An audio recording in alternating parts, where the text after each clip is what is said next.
and welcome to Battlefield 4 News, what I think is episode 94. I called the last one 93, but then I realised that for some reason I stopped numbering them at one point. But anyway, this is episode 94, or it is now anyway.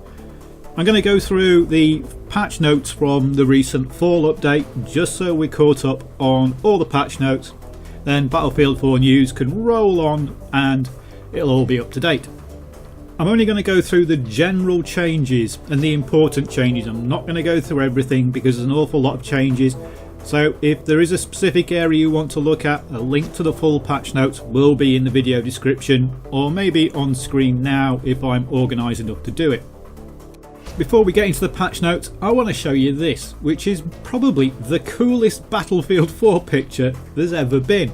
It's not from a box cover, it's just there on the news site as one of the images they've got between news stories. But I really like this. Anyway, that's not really to the point, let's get into the patch notes. So the main parts of this patch are the vehicle balance pass. With ground vehicles they've tried to make them more manoeuvrable, feel better when you're driving, and to be a bit more survivable against infantry. Air vehicles, they've changed the way that AA missiles work. You can now duck under the radar cover, and again the countermeasures work better than they've done before. For pretty much all the vehicles they've tried to change the weapon choices.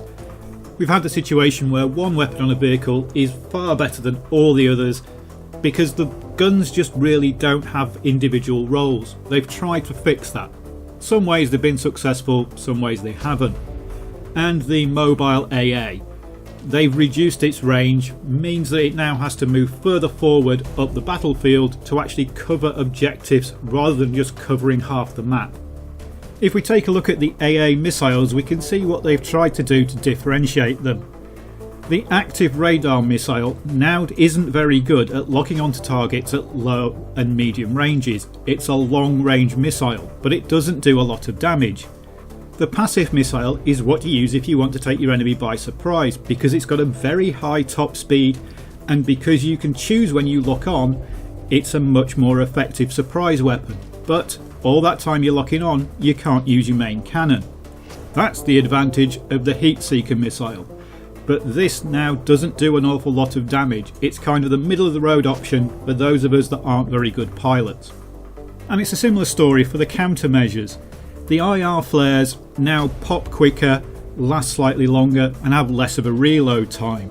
But they don't give you much time over the combat. The ECM jammer gives you longer time of protection and also stop locks being put on you, but it has a much longer reload time. And active protection now has a much quicker reload time, but it's only on for half the time. So originally you used to get 5 seconds of active protection, now you only get 2.5. The time at which you pop that active protection is now a lot more critical. Now there are a lot more vehicle changes than these and I can't go through them all. Pretty much every weapon has been updated in some way, so if you've got a favourite, go and have a look at it. But what I think these changes show you is that vehicles are becoming more tactical as to when you can use your countermeasures and when you can be in the action. An example of this is the attack boat. They've changed the amount of damage that an attack boat takes depending on the angle it's shot at. So if you hit an attack boat dead in the side, it now takes 1.4 times damage. But if you hit it from the front, it's only going to take 0.9 damage. Those front and back arcs are now 90 degrees, whereas the maximum damage arc in the side is only 30 degrees. So when you take your shot at an attack boat is now very important. If we move on to the tanks, they've made them much more survivable. The active protection radius is now larger, so a tank moving at high speed isn't going to run through its own active protection. They've also increased their top speed and made it so that damage that comes down at them from above is reduced, but damage from the rear is increased. So a tank should be much more survivable in those high-rise environments like Siege of Shanghai. They've also made some changes to the weapons, so to differentiate between the shells, they've now made the HE shell definitely an anti-infantry. The Sabo is anti-vehicle, the HE is anti-infantry, and the standard shell does an adequate job at both. They've also increased the angle at which tanks can shoot upwards, so they're now better at taking out infantry on rooftops if they've got enough range. The infantry fighting vehicles have also seen some similar changes. Their cannon can now shoot up to 25 degrees. Its top hit box has been changed, so there's a difference between hitting the top of the tank and hitting the turret, and it's got a slightly increased top speed and better acceleration on slopes. They've also improved the HE shell. It now does slightly more damage against vehicles and quite a bit more damage against infantry. The Sabo's still the best against vehicles and the canister's still the best against infantry, but the HE shell is now just a better option. The infantry fighting vehicles were just too weak when they came across other vehicles. Now, like I've already said, there are a lot more ground vehicle changes than this, but I'm just going through some of the major ones. If you need to look at them, then check out the link in the description. Right, so let's move on to the infantry changes. Some of the quick things. The pickup rocket launchers just aren't as good as they used to be, especially the HVM, which used to be a one-shot kill and now isn't. Shotguns have all been nerfed. Buckshot and flechette does less damage per pellet, and quite a lot of the shotguns now have less pellets in them, and the drop-off range is now shorter. There's a big change to C4, basically because you can throw it and because it avoids tanks' active armour, it now takes 3 sticks of C4 to blow up a tank, not 2. The M320GL is now a better weapon. It does more damage and it's got a larger blast radius, and you get an extra magazine full of ammo for it. There have been a few changes to rocket launchers. You can't use a lock-on rocket launcher from inside a vehicle, so not from the back of a jeep or the side of a transport chopper, and the SRAW has had some of its horrible changes reduced. So it now flies a bit faster, it does a bit less damage, but it will now change direction and you can dumbfire it again. But for some unknown reason they've decided to reduce the delays on the UCAV and the mortar, so they now reload more quickly and are available at the start of a round quicker. A decision that I really don't understand because they're both god-awful weapons. We've seen some big changes to objective play. Particularly the marksman bonus is now gone. You just get a flat score of 25. It doesn't matter how far across the map you are, you don't get a bonus anymore. You do get a bonus for quite a few of the objective scores. So in Conquest, capturing the flag now gets 400 points instead of 150, and a Conquest win ribbon will give you 3,000 points, not 1,500. In Obliteration, bomb pickup gets you 150, not 100.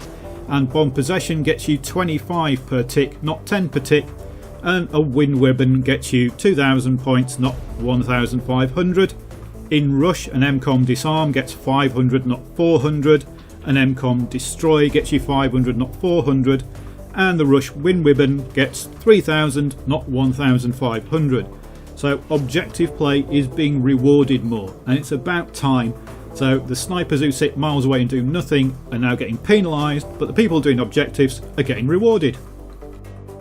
There have been some netcode improvements. Most of these are to do with the high tick rate servers that have been introduced. So on the PC you can now rent a server that runs at 60 Hz, and on the consoles, or at least I think it's the Xbox One and the PS4, you can rent a server that runs at 45 Hz, I think is currently the maximum. Now these servers aren't the standard, you will have to go out and look for them. Most of them will have 45 Hz or 60 Hz in the description, or there's a new little icon that shows you what Hertz the server is running at. One new change that's been introduced is to frame history time. This is one of the ways that they try and compensate for bad connections. There's now a dual frame history time. Infantry and everything that's not considered a vehicle uses a frame history time of 0.125. And anything that is considered a vehicle is running a frame history time of 1. Now, frame history time is a very technical back-end thing and I'm not going to go through it, but what I will tell you is this means that infantry who are running with a high ping will now have to compensate for how bad their ping is. They're going to have to aim trying to work out how bad their ping is because the system isn't going to adjust for them. If a player isn't where you think they are because of the ping, you're going to miss, so you're going to have to increase your lead time depending on how bad your ping is. Now this is for only really high pings, we're talking pings of over 200.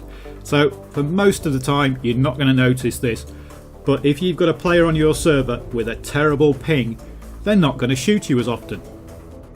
And we've had some general fixes and improvements. The major one of these you're going to notice is to the HUD. If you look at the mini-map now, we've got a couple of features brought in from Hardline. You can now see objective capture areas marked on your minimap, and the minimap also shows the relative height of other players, so it scales the icon up and down depending on their elevation. And in vehicles, the HUD is actually going to show your active protection status properly, and it's actually going to show when your countermeasures reset. Smoke grenades from all sources will now block FLIR and IRNV. They've added the M60 ULT to Operation Outbreak. The PLD now has a longer range and it glows at a longer range, but it will now prioritise vehicles with somebody in them. It won't start locking onto various gun turrets or empty vehicles when you're trying to lock onto that tank. And grenades won't bounce back at you from ammo boxes or from health packs and blow up at your feet. They'll now pass through them. That's it, we're caught up on the patch notes. I've tried to include the most noticeable things that you'll see actually playing the game, not so much the things that happen in the background or the weird little fixes that you're never going to notice. So, like I say, look at the patch notes if you want to know all the details. And that's it for this episode of Battlefield 4 News. Now I'm going to go see the consultant on Thursday to find out how the chemo and radiotherapy has gone, what the results are and what's going to come in the future. Now I'll probably do a video about that at the weekend, but there probably won't be any more videos this week unless I go out and for some reason do a gameplay video, which is very unlikely but might happen. Anyway, that's it. Thanks for watching.